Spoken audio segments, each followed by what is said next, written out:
Hello hello hello hello hello hello hello hello hello. सबको मेरा प्रणाम नमस्कार। बायोलॉजी की इस शानदार 18 क्वेश्चन में आपका स्वागत करते हैं। 18 प्रश्न सीधे सीधे बायो से एनसीईआरटी से आपकी सेवा में उपस्थित है। गौर फरमाइएगा, बायोलॉजी के एनसीईआरटी पार्ट से आपकी सेवा में 18 क्वेश्चन शानदार शानदार उपस्थित है, जो एकदम पूछबे करेगा वाला क्वेश्चन। ई ने पूछेगा तो जो हम लिखाएंगे वो पूछेगा। तो आप कृपया जल्दी से जुड़ जाइए और फिर हम लोग शुरू करते हैं आज की शानदार कक्षा। क्या कहते हैं देखो, एक खाद्य श्रृंखला में निम्नलिखित में से सर्वाधिक संख्या किसकी होती है? ध्यान दीजिएगा, एक खाद्य श्रृंखला में निम्नलिखित में सर्वाधिक संख्या किसकी होती है? देख लो, उत्पादक का सर्वाधिक ऊर्जा होता है। उत्पादक का सर्वाधिक ऊर्जा होता है, सर्वाधिक ऊर्जा भी होता है और सर्वाधिक संख्या भी होता है। सर्वाधिक ऊर्जा भी होता है और सर्वाधिक संख्या भी होता है। और फिर अपघटक, अपघटक में है जीवाणु, जीवाणु और कवक। जीवाणु और कवक जो है ये अपघटक है। इसको पृथ्वी का अपमार्जक भी कहते हैं, कल भी बोले थे हम, इसको पृथ्वी का अपमार्जक भी कहते हैं। और प्राथमिक उपभोक्ता द्वितीयक उपभोक्ता हो गया। तो भैया कल बताए थे नीचे से ऊपर जाने पर ऊर्जा का मान क्या होता है? घटता है। आंसर बता दो जल्दी से, क्या हो जाएगा? What is the answer? एक खाद्य श्रृंखला में सर्वाधिक संख्या किसकी होती है? सर्वाधिक संख्या होती है उत्पादक की। सर्वाधिक ऊर्जा भी किसकी होती है? उत्पादक। उत्पादक बोले तो प्लांट। उत्पादक बोले तो क्या? प्लांट। उत्पादक की अगर हम बात करें तो उत्पादक बोले तो प्लांट। पादप। उत्पादक बोले तो प्लांट पादप।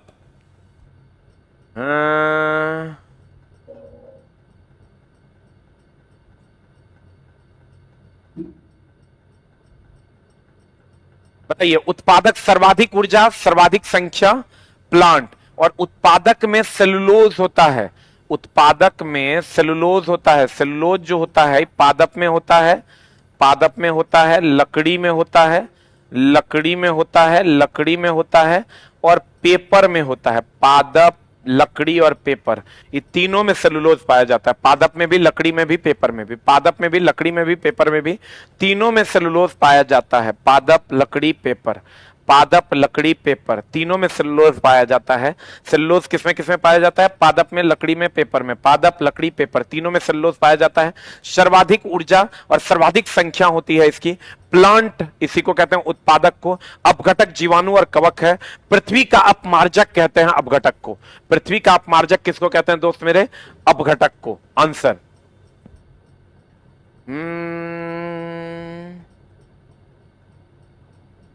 अगला प्रश्न आपके स्क्रीन पर ये रहा। The next question is on the screen is, चूंकि थोड़ा सा चला जाइए, एकदम महावीवीआई जो है वही दिए हैं।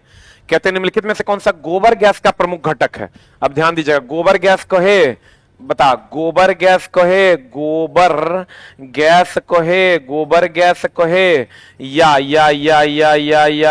बायोगैस कहे, या बायोगैस कहे, या गोबर गैस कहे, बायोगैस कहे, या सीएनजी कहे। इस सब का मुख्य घटक मीथेन है। इस सब का मुख्य घटक मीथेन है। और एलपीजी का मुख्य घटक ब्यूटेन है। एलपीजी का मुख्य घटक ब्यूटेन है। एलपीजी का मुख्य घटक ब्यूटेन है। अब ध्यान देना, कहते हैं गोबर गैस, बायोगैस, सीएनजी, सबका मुख्य घटक मीथेन है। एलपीजी का मुख्य घटक ब्यूटेन है। एलपीजी का मुख्य घटक क्या है? ब्यूटेन है। गोबर गैस, बायोगैस, सीएनजी, सबका मुख्य घटक मीथेन है। एलपीजी का मुख्य घटक ब्यूटेन है। बता, निम्नलिखित में गोबर गैस का प्रमुख घटक कौन है? तो गोबर गैस, बायोगैस, सीएनजी, इसका मुख्य घटक मीथेन है। एलपीजी का मुख्य घटक ब्यूटेन है। अब जल्दी से बता दो क्या हो जाएगा? ये methane is the right answer. तो मीथेन बोल तो केवल 3 is the right answer. Butane आपको पता होगा, ब्यूटेन एलपीजी का मुख्य घटक है। एलपीजी का मुख्य, अमोनिया मूत्र में पाया जाता है। अमोनिया मूत्र में, मछली में जो गंध होता है वो भी किसके कारण होता है? अमोनिया के कारण होता है। मूत्र या मछली में जो गंध होता है, ये अमोनिया के कारण होता है। मूत्र या मछली में जो गंध होता है वो किसके कारण होता है? अमोनिया के कारण होता है। मूत्र या मछली में जो गंध होता है वो किसके कारण होता है? अमोनिया के कारण होता है। एलपीजी ब्यूटेन, एलपीजी मुख्य घटक है मीथेन। गोबर गैस, बायोगैस, सीएनजी का मुख्य घटक मीथेन है। एलपीजी का मुख्य घटक ब्यूटेन है। आंसर हो जाएगा केवल 3। एक वो चीज कभी कभी अगर पूछ दिया ईंधन चैप्टर से,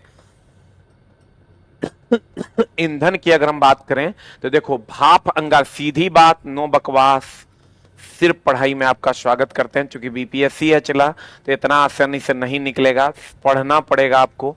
भाप अंगार गैस और जल गैस, एक होता है वायु अंगार गैस, या प्रोड्यूसर गैस, इसी को कहते हैं हम लोग वायु अंगार गैस या प्रोड्यूसर गैस, इसी को कहते हैं वायु अंगार गैस या प्रोड्यूसर गैस। ये पहला हो गया, ये दूसरा हो गया।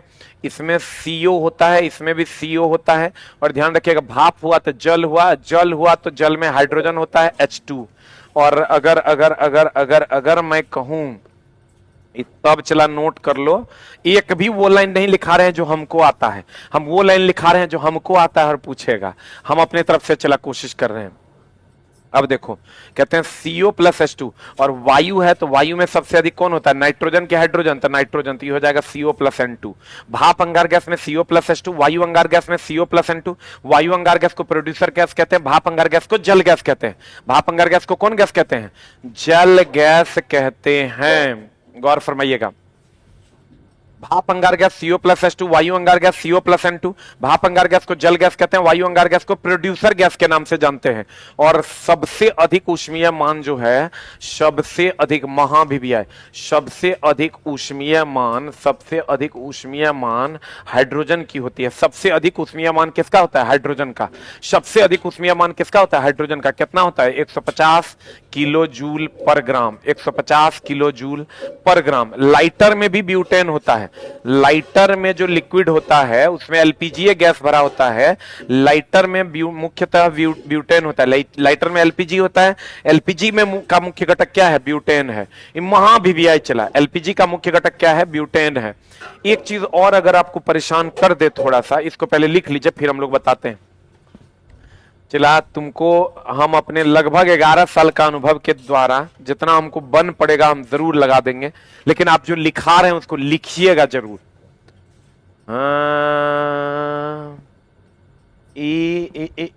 जल्दी बताओ, एसके झा सर के बुक का ही क्वेश्चन नहीं दोस्त, मेरे बुक का भी है।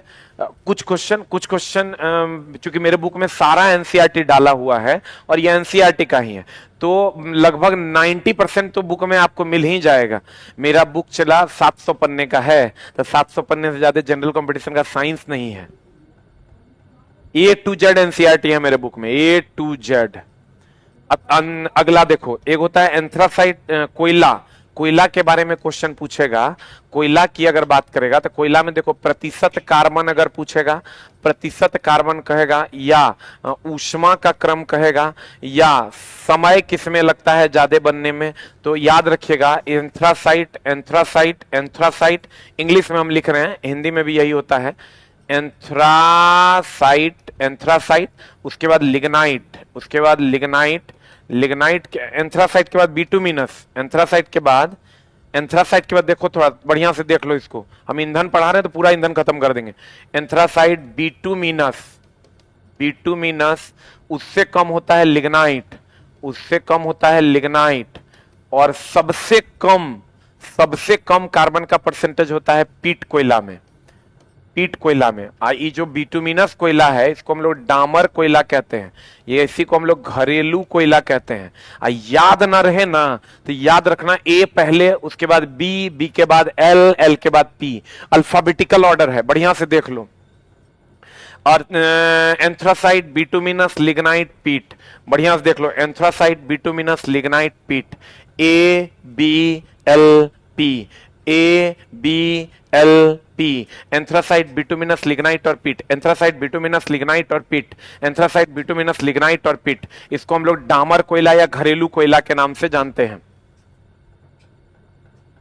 अच्छा चला जी, पेड बैच जो लोग ऑनलाइन लिए हैं, अभी बीपीएससी टीआरई का जिन बच्चों ने पेड बैच लिया है, टीआरई 3.0 का जो 99 रुपए वाला बैच हम लेकर आए हैं, ऑनलाइन या ऑफलाइन अगर आप क्लास करते हैं और अगर आपको अच्छा लगता है तो 8 टाइप करें।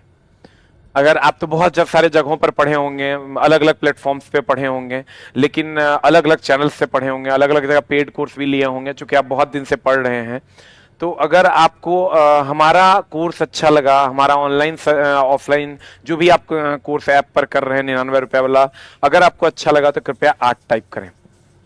अगर आपको अच्छा लगा, अगर आपको लगा कि नहीं बहुत अच्छा कोर्स है सर जी ने जो दिया है, पढ़ के आप संतुष्ट हैं, तो कृपया 8 टाइप करें। अगर आप पढ़ के संतुष्ट हैं तो कृपया 8 टाइप करें। एकदम आपको लगा कि नहीं सर सब जगह पढ़े लेकिन आपके यहाँ जो पढ़े तो अलग प्रकार की संतुष्टि मिली, तो कृपया 8 टाइप करें।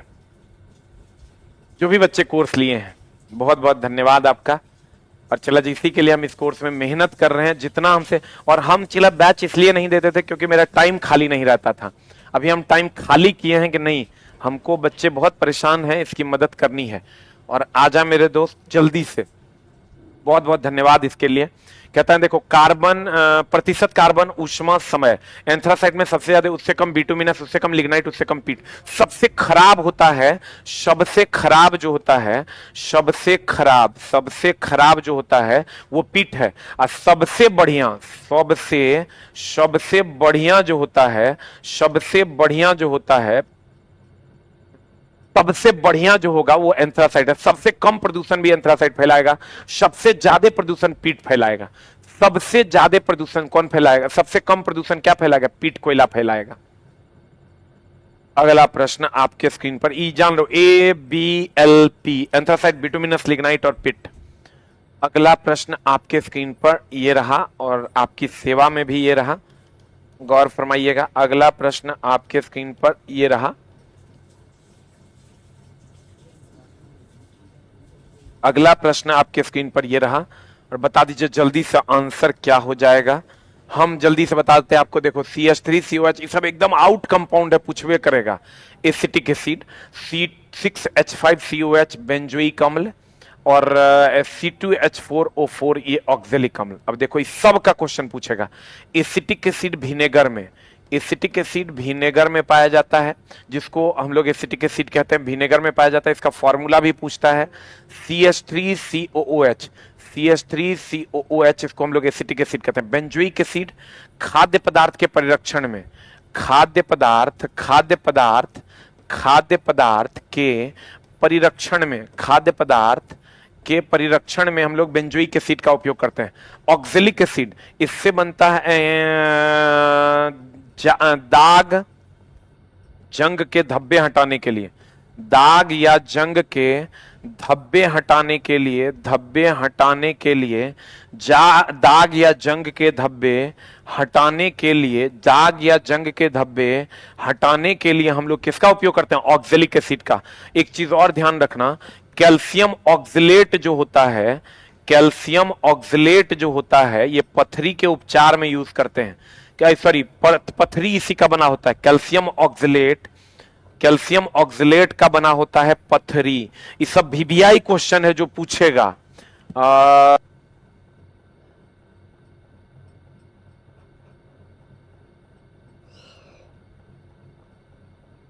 टमाटर में ऑक्जेलिक एसिड होता है, टमाटर में चला ऑक्जेलिक एसिड होता है। वेरी गुड, टमाटर में ऑक्जेलिक एसिड होता है, ये आप ऑलरेडी जानते होंगे, देख लो। अब कहता है एसिटिक एसिड विनेगर में, CH3COH, बेंजोइक एसिड खाद्य पदार्थ के परिरक्षण में, और ऑक्जेलिक एसिड दाग जंग के धब्बे हटाने में। कैल्शियम ऑक्सलेट का बना होता है पथरी, और टमाटर में ऑक्जेलिक अम्ल होता है। टमाटर में कौन अम्ल होता है? ऑक्जेलिक अम्ल। टमाटर में होता है ऑक्जेलिक अम्ल। टमाटर में कौन अम्ल होता है दोस्त? ऑक्जेलिक अम्ल होता है। बाकी तो तुम ऑलरेडी याद किया होगा, लाल चींटी के डंक में फॉर्मिक एसिड वगैरह वगैरह, वो आपको ऑलरेडी पता होगा।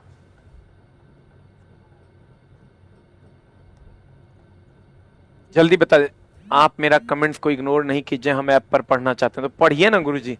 अब 100 रुपया भी अगर आपके पास नहीं है तो आप हमसे मिलिए, हम आपको फ्री में कर देंगे, एकदम टेंशन नहीं लीजिए। चला जी, हमारे तरफ से सेवा पूर्ण है। अगला अगला अगला अगला अगला अगला, आजा मोरे राजा लेके ढोल बाजा। पिछला का आंसर क्या होगा रे? अच्छा, पिछला का आंसर तो आप मिला लिए होंगे। एक और आंसर बता क्या होगा। तुझो नहीं है तो निम्नलिखित में से किस ब्लॉक के तत्वों को संक्रमण तत्व कहते हैं। देखो चला, ई ब्लॉक 4 ब्लॉक में बांटा गया है। ये है एस ब्लॉक, ये है पी ब्लॉक, एस ब्लॉक, यहां पर है पी ब्लॉक, ये है दोस्त मेरे डी ब्लॉक, ये है डी ब्लॉक, ये है डी ब्लॉक, यहां से यहां तक हो गया ये कौन ब्लॉक, पी एस ब्लॉक। ये हो गया दोस्त मेरे पी ब्लॉक। यहां से यहां निकल कर आया है, यहां से डी ब्लॉक से, ये डी ब्लॉक से निकल कर आया है, ये डी ब्लॉक से जो निकल कर आया है ना वो है नीचे एफ ब्लॉक। अगर आप देखे होंगे एफ ब्लॉक में 2 सीरीज है, एक है लेंथेनाइड, एक है लेंथेनाइड सीरीज और एक है actinide series, actinide series, lanthanide series और एक्टिनाइड सीरीज। इसमें तत्वों की संख्या 14 है, इसमें भी तत्वों की संख्या 14 है। अब ध्यान दीजिएगा, इस डी ब्लॉक को हम लोग संक्रमण तत्व कहते हैं। क्यों कहते हैं संक्रमण तत्व? इसलिए कि एस और पी के बीच में दबा हुआ है। संक्रमित होना मतलब दबा होना। और ये जो एफ ब्लॉक है, ये एफ ब्लॉक को कहते हैं अंतः संक्रमण तत्व, अंतः संक्रमण तत्व कहते हैं। इसको हम लोग अंतः संक्रमण तत्व के नाम से जानते हैं। देख लो, यह है एस ब्लॉक, यह है पी ब्लॉक, यह है डी ब्लॉक। एस और पी के बीच में है डी ब्लॉक, डी ब्लॉक को संक्रमण तत्व कहते हैं। और संक्रमण तत्व से बाहर निकल कर आया है एफ ब्लॉक, इसको हम लोग अंतः संक्रमण तत्व कहते हैं। एफ ब्लॉक में 2 सीरीज है, एक लेंथेनाइड है, एक एक्टिनाइड है। लेंथेनाइड में भी 14, एक्टिनाइड में भी 14 तत्व हैं। लेंथेनाइड सीरीज में भी 14 तत्व है, एक्टिनाइड में भी 14 तत्व। आंसर बता दो जल्दी से क्या हो जाएगा। एस ब्लॉक, एस ब्लॉक, ये एस ब्लॉक है, ये डी ब्लॉक है, ये पी ब्लॉक है, नीचे एफ ब्लॉक है। पी डी ब्लॉक को संक्रमण तत्व कहते हैं, एफ ब्लॉक को अंतः संक्रमण तत्व कहते हैं। किस ब्लॉक में संक्रमण तत्व कहा जाता है? संक्रमण तत्व कहा जाता है डी ब्लॉक को। Is the right answer. अंतः संक्रमण तत्व, चूंकि संक्रमण से निकल कर ही आया है इसलिए इसको अंतः संक्रमण तत्व कहते हैं। अच्छा, ऑनलाइन ऑफलाइन का रिजल्ट साथ में ऐड करके दीजिए यार। ऑनलाइन का ऑफलाइन जो होगा वो एमआर पर होगा, ऑनलाइन तो वहां होगा, तो कैसे हो पाएगा? फिर भी आप बोल रहे हैं, लेकिन हो नहीं पाएगा। जो हो नहीं पाएगा हम उसका गलत ये प्रॉमिस नहीं करते हैं हम।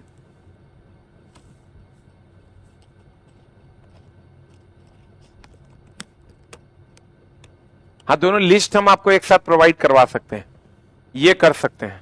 चलो ये कर देंगे हम लोग, दोनों लिस्ट एक साथ प्रोवाइड कर देंगे। देख लो, कहते हैं, देखते हैं उसका कुछ करते हैं। ये डी ब्लॉक जो है एस और पी के बीच में, इसलिए इसको संक्रमण तत्व। यहां से निकल कर आता है, इसको कहते हैं अंतः संक्रमण तत्व। आंसर हो जाएगा D block is the right answer. अगला प्रश्न आपके स्क्रीन पर ये रहा। आहा हा हा, ओहो हो, कितना सुंदर, कितना प्यारा यहां से क्वेश्चन पूछेगा हमारा।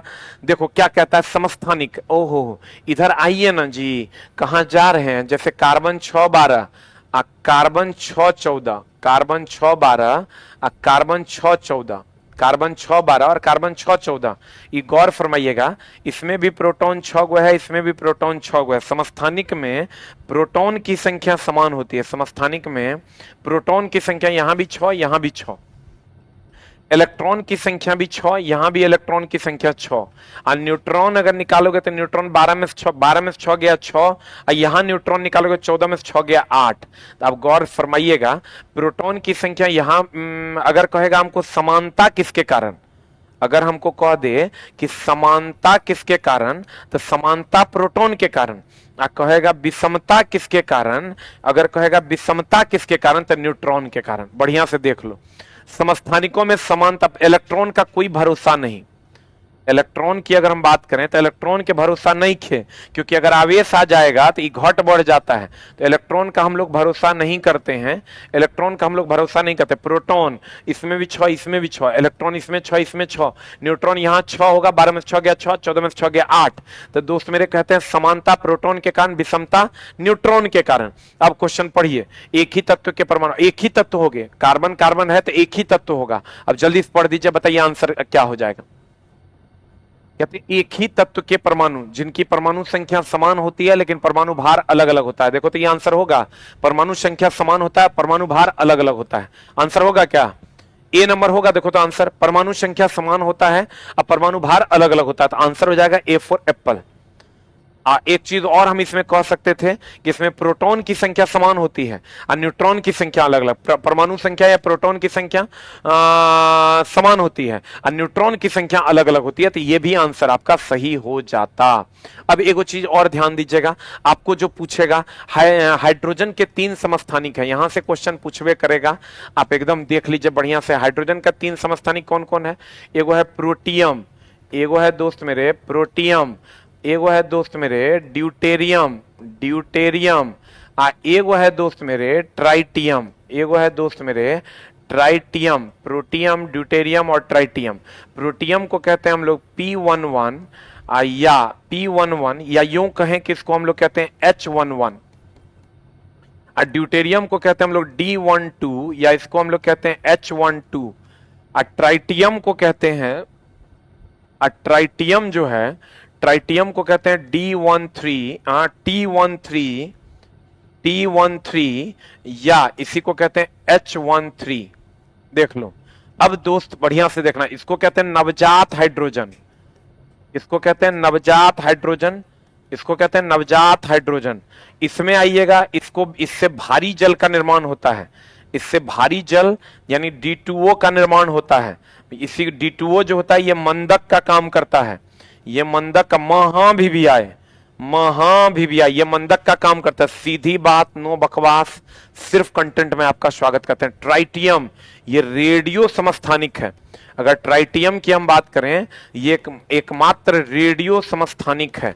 और अगर हम हाइड्रोजन की बात करें तो हाइड्रोजन जो है अति ज्वलनशील है, अति ज्वलनशील है। अगर हम हाइड्रोजन की बात करें दोस्त मेरे, हाइड्रोजन अति ज्वलनशील है, हाइड्रोजन अति ज्वलनशील गैस है। हाइड्रोजन का ऊष्मीय मान सर्वाधिक होता है, ऊष्मीय मान जो है सर्वाधिक होता है। एक चीज और ध्यान रखना, जब इसको पढ़िए रहे हो तो थोड़ा और देखिए लो, यहां पर जो इंपॉर्टेंट है हम वही बात कर रहे हैं। ऐसा नहीं कि हमको जो जो आता है, कार्बन 12 एकदम पूछेगा जीवाश्म की उम्र का पता लगाने के लिए। उसके बाद आयरन 26 पूछेगा, आयरन 26 पूछेगा एनीमिया रोग के उपचार के लिए। आयरन 26 की अगर हम बात करें एनीमिया रोग के उपचार के लिए, आयरन 26 की अगर हम बात करें, कार्बन 12 जीवाश्म की उम्र का पता लगाने के लिए, आयरन 26 एनीमिया रोग का पता लगाने के लिए, एनीमिया रोग का पता लगाने के लिए। उसके बाद आ जाइए आप आयोडीन 31, आयोडीन जो है 131, ये घेघार रोग का प्रचार, घेघार रोग में हम लोग यूज करते हैं। कोबाल्ट जो है, कोबाल्ट जो है ये कैंसर के लिए हम लोग यूज करते हैं, कोबाल्ट कैंसर के लिए यूज करते हैं। ये इतना 4 को याद रखो, ही पूछेगा, ये 4 को चला याद रखो, पूछेगा। चला देख लो, समस्थानिक में प्रोटियम नवजात हाइड्रोजन है, इसमें कहेगा न्यूट्रॉन नहीं पाया जाता है, एकमात्र ऐसा है जिसमें न्यूट्रॉन नहीं है, इस महाभिवियाय। चला जो कंटेंट है ना, हमको जो जो लगता है कि ये सब पूछा है, ये सब पूछ सकता है, वो सब हम दिया। कोबाल्ट 60, कोबाल्ट 60 कैंसर में, कार्बन 12 जीवाश्म की उम्र, आयरन 26 एनीमिया रोग, आयोडीन 131 घेघार रोग, कोबाल्ट 60 कैंसर के लिए, प्रोटियम के लिए नवजात हाइड्रोजन, ड्यूटेरियम भारी जल या मंदक, ट्राइटियम हो गया रेडियो समस्थानिक। ट्राइटियम एकमात्र ऐसा है जो रेडियो समस्थानिक है। सबसे हल्का गैस हाइड्रोजन, ये सब लेकिन पूछता नहीं है। सबसे भारी gas tungsten hexafluoride. Very good.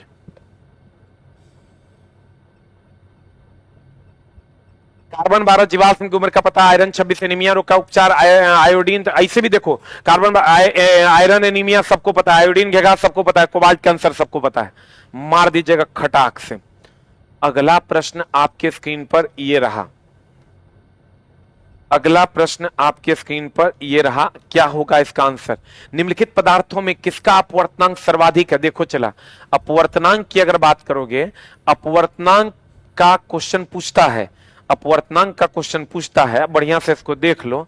अपवर्तनांक की अगर हम बात करें, अपवर्तनांक जो पूछता है, फालतू का चीज नहीं देखना है। अपवर्तनांक एगो पूछेगा तुमको सबसे अधिक, सबसे अधिक पूछेगा हीरा का, इसीलिए हीरा सबसे अधिक कठोर, इसीलिए हीरा सबसे अधिक कठोर जो होता है, इसी के कारण सबसे अधिक कठोर हीरा इसी के कारण होता है। और अपवर्तनांक जो है, अपवर्तनांक को म्यू से डिनोट करते हैं, ये कठोरता के समानुपाती होता है, ये कठोरता के समानुपाती। सब नहीं पूछेगा, चलो इसको मिटा ही देते हैं, जबरदस्ती वाला बात हो गया। ये मात्रकहीन और बीमाहीन है, मात्रकहीन और बीमाहीन है, मात्रकहीन और बीमाहीन है, ये पूछ सकता है। सबसे अधिक अपवर्तनांक किसका होता है? हीरा का। कितना होता है?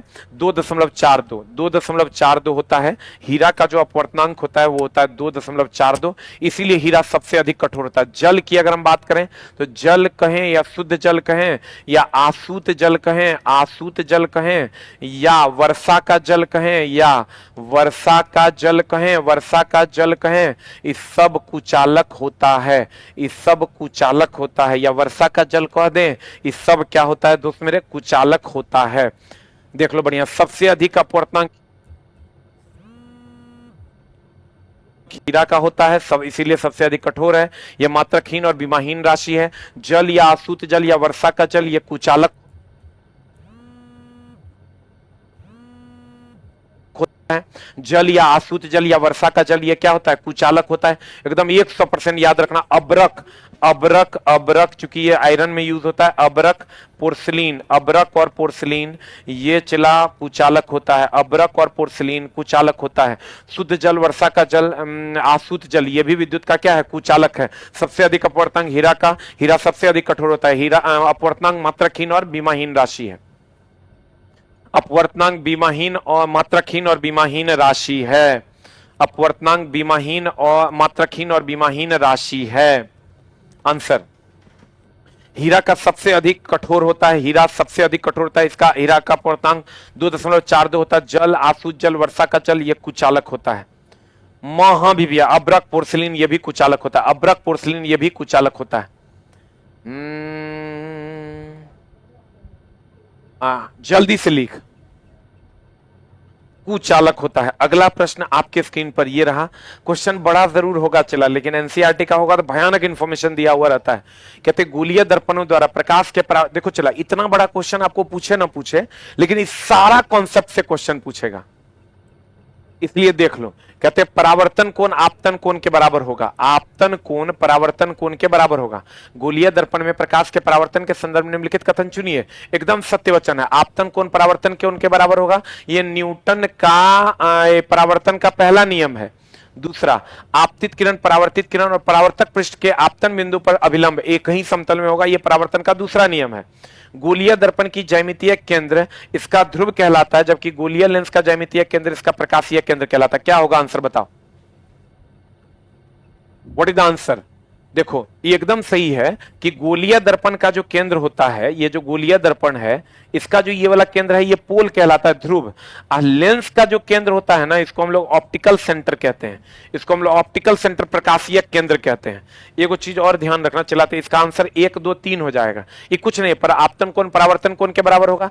आपतित किरण, परावर्तित किरण, अभिलंब तीनों एक तल में होगा। और दर्पण के मध्य बिंदु को पोल कहते हैं और लेंस के मध्य बिंदु को क्या कहते हैं? ऑप्टिकल सेंटर, दैट इज प्रकाशीय केंद्र कहते हैं। लेंस के मध्य बिंदु को ऑप्टिकल सेंटर यानी प्रकाशीय केंद्र कहते हैं, प्रकाशीय केंद्र कहते हैं। अब कुछ चीजें और ध्यान रखो कि भैया अगर अगर अगर अगर अगर अगर ये कोई दर्पण है, ये दर्पण है, तो देखो ये है मुख्य अक्ष, ये है मुख्य अक्ष। तो मुख्य अक्ष जो होता है एक काल्पनिक रेखा है। मुख्य अक्ष जो है एक काल्पनिक रेखा है और काल्पनिक रेखा दर्पण के दोनों तरफ होता है। और एक चीज और ध्यान रखना, ये फोकस है, ये सेंटर है। मुख्य अक्ष के समानांतर कोई किरण जाएगा तो फोकस पर मिलेगा, और फोकस के से अगर कोई किरण निकलेगा तो वो मुख्य अक्ष के समानांतर हो जाएगा। देख लो, मुख्य अक्ष के समानांतर जाएगा तो फोकस पर मिलेगा, फोकस से जाएगा तो मुख्य अक्ष के समानांतर हो जाएगा। ये ध्यान रखना चला। मुख्य अक्ष के समानांतर जाएगा तो फोकस पर आएगा, अब फोकस से निकलेगा तो मुख्य अक्ष के समानांतर हो जाएगा। यहां से यहां तक हो जाएगा R और यहां से यहां तक हो जाता है F। तो F बराबर होता है R/2। F बराबर क्या होता है चला? R/2। एकदम चला ध्यान रखिएगा, एकदम बढ़िया से। F बराबर क्या होता है? R/2। ये ध्यान रखिएगा कि अगर मुख्य अक्ष के समानांतर कोई किरण जाएगा तो फोकस पर मिलेगा, अब फोकस से निकलेगा तो मुख्य अक्ष के समानांतर चला जाएगा। अगला प्रश्न आपके स्क्रीन पर यह रहा। क्या रहा? रासायनिक अभिक्रिया के संदर्भ में निम्नलिखित कथनों पर विचार कीजिए। रासायनिक अभिक्रिया के समय किसी एक तत्व का परमाणु दूसरे तत्व के परमाणु में नहीं बदलता है। ये सही है कि गलत है? जल्दी बताओ, सही है कि गलत है? कहते हैं रासायनिक अभिक्रिया कहता है कौन सा सही है? आंसर बताओ। ए की भी किसी कहते हैं रासायनिक अभिक्रिया के समय एक ही तत्व का परमाणु दूसरे तत्व के परमाणु में नहीं बदलता। ऐसा नहीं कि लोहा रासायनिक अभिक्रिया करके अल्युमिनियम में बदल जाएगा, ऐसा होता है क्या? लोहा अभिक्रिया करके अल्युमिनियम में बदल जाएगा, ऐसा नहीं होता है। लोहा लोहे रहेगा। तो वही बात ही कह रहा है, रासायनिक अभिक्रिया के समय किसी एक तत्व का परमाणु दूसरे तत्व के परमाणु में नहीं बदलता, एकदम नहीं बदलता, सत्य वचन है। किसी रासायनिक अभिक्रिया में परमाणुओं के आपसी आबंध के टूटने एवं जुड़ने से नए पदार्थ का निर्माण होता है। किसी रासायनिक अभिक्रिया में परमाणुओं के आपसी आबंध के टूटने एवं जुड़ने से नए पदार्थ का निर्माण होता है। अब देख लो, अगर कहते हैं किसी रासायनिक अभिक्रिया में परमाणुओं के आपसी आबंध के टूटने एवं जुड़ने से या तो टूटेगा या तो जुड़ेगा, दोनों में नया पदार्थ बनेगा। जैसे CaCO3 अगर टूटेगा, CaCO3 टूटेगा तो ये बन जाएगा CaO प्लस CO2। अगर अगर अगर अगर H2 और O2 जुड़ेगा तो ये बना देगा H2O। तो टूटने से भी नया पदार्थ बनता है, जुटने से भी नया पदार्थ बनता है। अब आंसर बता दो जल्दी से क्या हो जाएगा। 1 और 2 दोनों सही है। अब देखो आपका जो इसमें जो सवाल दिया हुआ है, ध्यान दीजिएगा, इसमें जो सवाल दिया हुआ है, कहते हैं एक होता संतुलित समीकरण, एक होता असंतुलित समीकरण। असंतुलित समीकरण को कंकाल समीकरण के नाम से जानते हैं। असंतुलित समीकरण को कंकाल समीकरण के नाम से जानते हैं। ध्यान रखिएगा, असंतुलित समीकरण को कंकाल समीकरण के नाम से जानते हैं। असंतुलित समीकरण को कंकाल समीकरण के नाम से जानते हैं। अब देखो चला अगला प्रश्न जो आपके स्क्रीन पर ये रहा, क्या रहा? कहते हैं क्षय रोग, क्षय रोग मतलब हो गया टीबी, क्षय रोग हो गया मतलब टीबी वायु द्वारा संचरित हो सकता है, एकदम सही बात है। हैजा दूषित पानी से संचरित होता है, एकदम सही है। एड्स केवल लैंगिक संपर्क से संचरित होता है, नहीं। एड्स की अगर हम बात करें तो एड्स लैंगिक भी होता है, एड्स लैंगिक भी होता है, रक्ताधान से भी होता है, रक्ताधान से भी होता है। एड्स लैंगिक भी होता है, रक्ताधान से भी होता है। इन्फेक्टेड इंजेक्शंस, इन्फेक्टेड इंजेक्शंस लगाने से भी होता है, इन्फेक्टेड इंजेक्शन लगाने से भी होता है, इन्फेक्टेड इंजेक्शन लगाने से भी होता है। एड्स लैंगिक भी होता है, रक्ताधान भी होता है, इन्फेक्टेड इंजेक्शन से भी होता है। और एड्स जो है ये वायरल डिजीज है, वायरस से होता है। एड्स की अगर हम बात करें ये वायरस से होता है। एड्स केवल लैंगिक संपर्क से संचरित हो सकता है, नहीं, ये रक्ताधान से भी होता है, इन्फेक्टेड डिजीज है और वायरस से भी होता है। बता आंसर क्या हो जाएगा, व्हाट इज द आंसर? ई गलत है, ये सही है, ये भी सही है। आंसर हो जाएगा 1 और 2।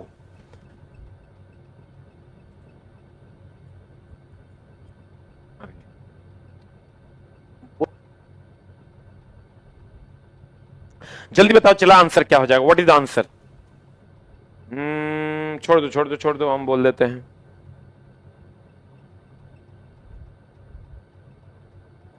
बता, लैंगिक से होता है, एड्स जो है लैंगिक होता है, रक्ताधान भी होता है। कहता है एड्स केवल लैंगिक संपर्क से होता है, एकदम गलत। क्षय रोग वायु द्वारा होता है, हैजा दूषित पानी से होता है। काहे आ गया तुम? हमको लगा तुम होगा ये बोल रहे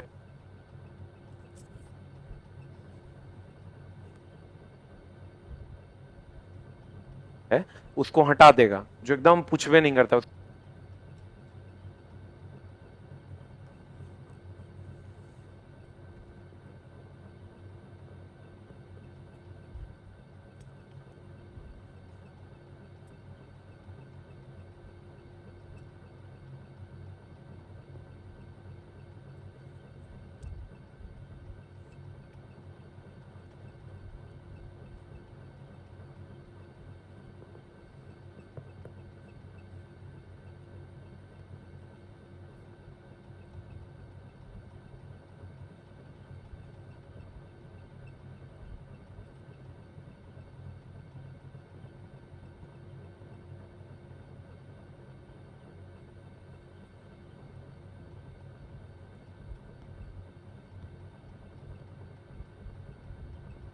मेरा भाई बोला इसके जहां सर से पढ़ो, मस्त पढ़ाते हैं। आए हाय हाय। बताइए आंसर क्या हो जाएगा, व्हाट इज द आंसर? अगला प्रश्न की अगर हम बात करें, अगला प्रश्न आपके स्क्रीन पर ये रहा। बता दीजिए जल्दी से आंसर क्या होगा। सोनार एक ऐसी युक्ति है जिसमें वायु में स्थित पिंडों की दूरी, दिशा तथा चाल मापते। महा गलत है चला। देखो, एक होता है sonar, sound navigation and ranging system, ये पानी में वस्तु को खोजता है, इसमें पराश्रव्य तरंग यूज होता है और ये परावर्तन के सिद्धांत पर काम करता है। एक होता है radar, radio detection and ranging system. Radar, radar क्या करता है, स्थल पर वस्तुओं को खोजता है और इसमें रेडियो तरंग यूज होता है, इसमें रेडियो तरंग यूज होता है और यह भी परावर्तन के सिद्धांत पर काम करता है। जहाज वगैरह, पनिया जहाज कहेगा तो सोनार, याद रखना। जहाज का मतलब ये होता है पनिया जहाज, जहाज कह देना तो पनिया जहाज। जहाज का, एरोप्लेन मतलब हो गया हवा में उड़ने वाला, जहाज कह दे या पनिया जहाज कह दे या पनिया जहाज कह दे। और ई जो होगा रेडार, ई होगा एरोप्लेन के लिए, ई होगा एरोप्लेन के लिए रे दोस्त। अब क्वेश्चन कह रहा है सोनार एक ऐसी युक्ति जिसमें वायु में स्थित, वायु में ना, ये गलत है।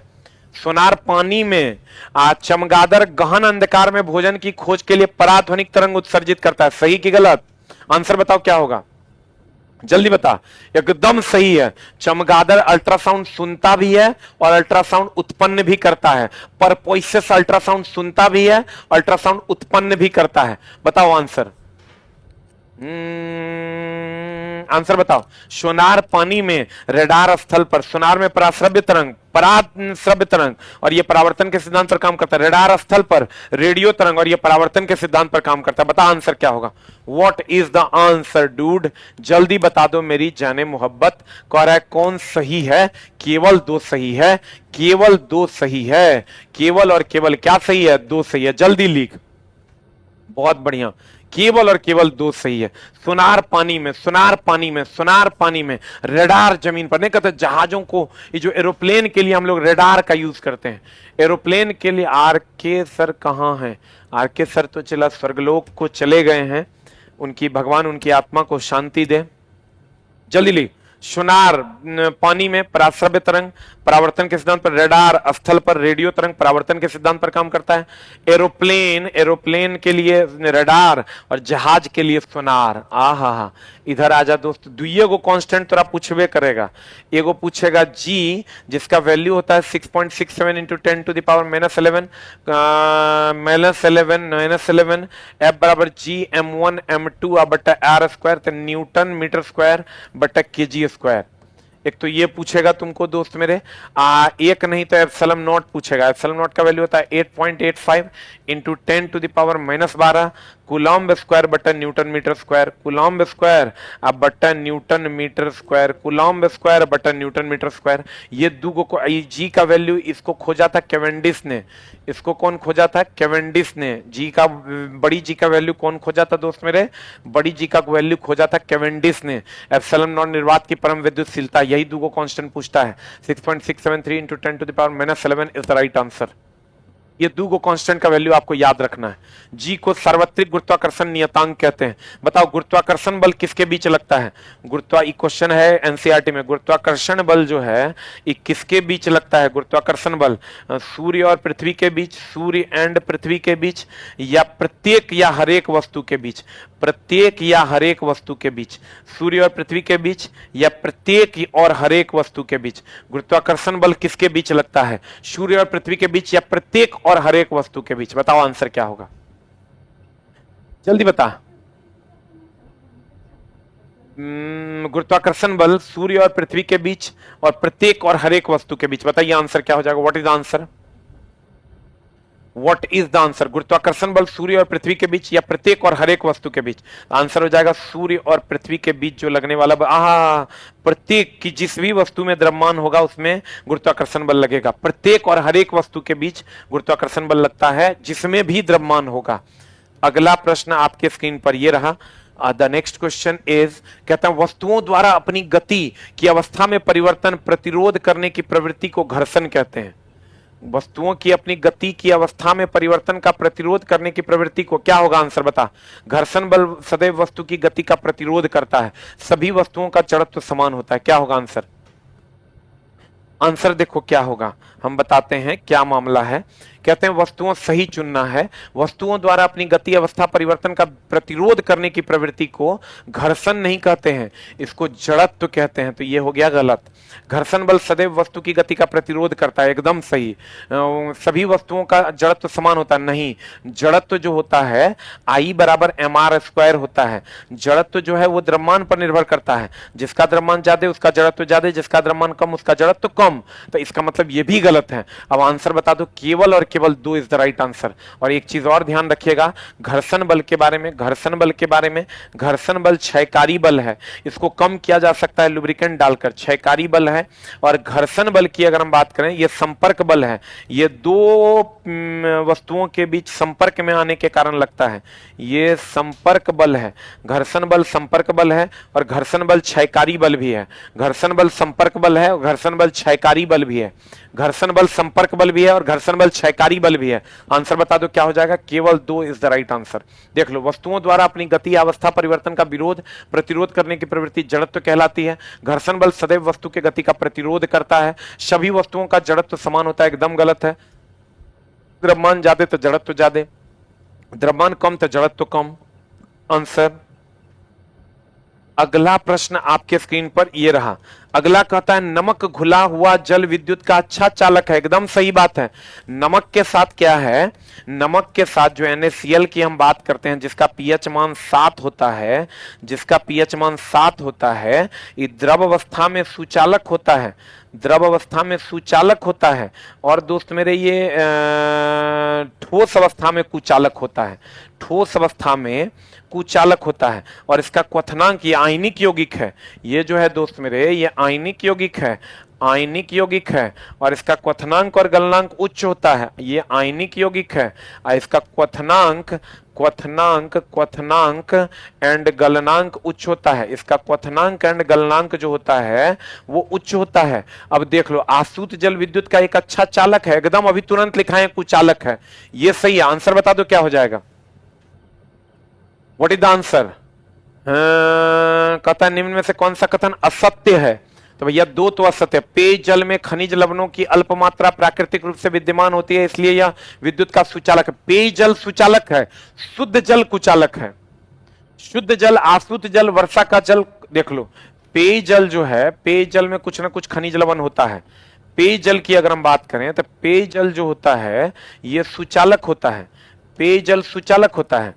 आसूत या वर्षा का जल या वर्षा का जल या शुद्ध जल, ये जो होता है कुचालक होता है। ये ध्यान रखना दोस्त मेरे, पेयजल में कुछ ना कुछ खनिज लवण होता है, ये सुचालक होता है। आसूत जल, वर्षा का जल, शुद्ध जल, ये कुचालक होता है। और नमक जो है आयनिक यौगिक है, क्वथनांक और गलनांक उच्च होता है। नमक द्रव अवस्था में सुचालक होता है, ठोस अवस्था में कुचालक। ठोस अवस्था में नमक का ढेरी है ना, इस साइड करंट लगाइए उस साइड नहीं लगेगा। अब बाल्टी में नमक घोल दीजिए, भयानक रूप से करंट का प्रवाह हो जाएगा। तो भैया आंसर बता दो, केवल और केवल 2 जो है वो गलत है, बाकी दोनों सही है। नमक घुला हुआ जल में विद्युत का कुचालक है, घुला हुआ यानी द्रव अवस्था में अच्छा चालक है, अच्छा चालक है यानी सुचालक। चला क्वेश्चन की अगर हम बात करें तो इसका आंसर पेयजल सुचालक है, आसूत जल, वर्षा का जल, शुद्ध जल कुचालक है। आसूत जल, वर्षा का जल, शुद्ध जल कुचालक है। और नमक की अगर हम बात करें, यह आयनिक यौगिक होता है, क्वथनांक और गलनांक उच्च होता है, पीएच मान 7 होता है। नमक जो है ये एनसीईआरटी में क्वेश्चन है, नमक सब्जी में क्यों मिलाया जाता है, स्वाद के लिए। और जल्दी अगर आपको गलाना है, अगर आपको जल्दी गलाना है, अगर आपको जल्दी गलाना है तो बेकिंग सोडा डालते हैं। ये भी एनसीईआरटी का क्वेश्चन है। देखो बेकिंग सोडा का बहुत सारा क्वेश्चन है, NaHCO3, इसका उपयोग CO2 गैस बनाने में भी करते हैं, जो फायर एक्सटिंग्विशर में आग बुझाने के लिए काम आता है, फायर एक्सटिंग्विशर में काम आता है। अगर हम NaHCO3 की बात करें तो यह दुर्बल क्षार है, दुर्बल क्षार है। इसलिए जब मधुमक्खी के डंक में जो है ना, मधुमक्खी जब डंक मारता है, मधुमक्खी जब डंक मारता है तो इसी से इलाज करते हैं, मारता तो इलाज करते हैं। मधुमक्खी जब डंक मारता है तो इसी से इलाज करते हैं। CO2 और फायर एक्सटिंग्विशर गैस बनाने के लिए यानी CO2 बनाने के लिए हम लोग इसका उपयोग करते हैं। ये दुर्बल क्षार है, मधुमक्खी डंक मारता है तो इसी का उपयोग करते हैं। भोजन को जल्दी पकाता है, भोजन को जल्दी पकाता है, इसको बेकिंग सोडा कहते हैं, इसलिए बेकरी उद्योग में यही यूज होता है। भोजन को जल्दी पकाता है, अब बेकरी उद्योग में यही यूज होता है, बेकरी उद्योग में यही यूज होता है। एक साथ चला, हम अगर तोरा 400 क्वेश्चन करवा रहे हैं, 400 नहीं करवा रहे हैं हम, तोरा कम से कम 3000 क्वेश्चन करवा रहे हैं।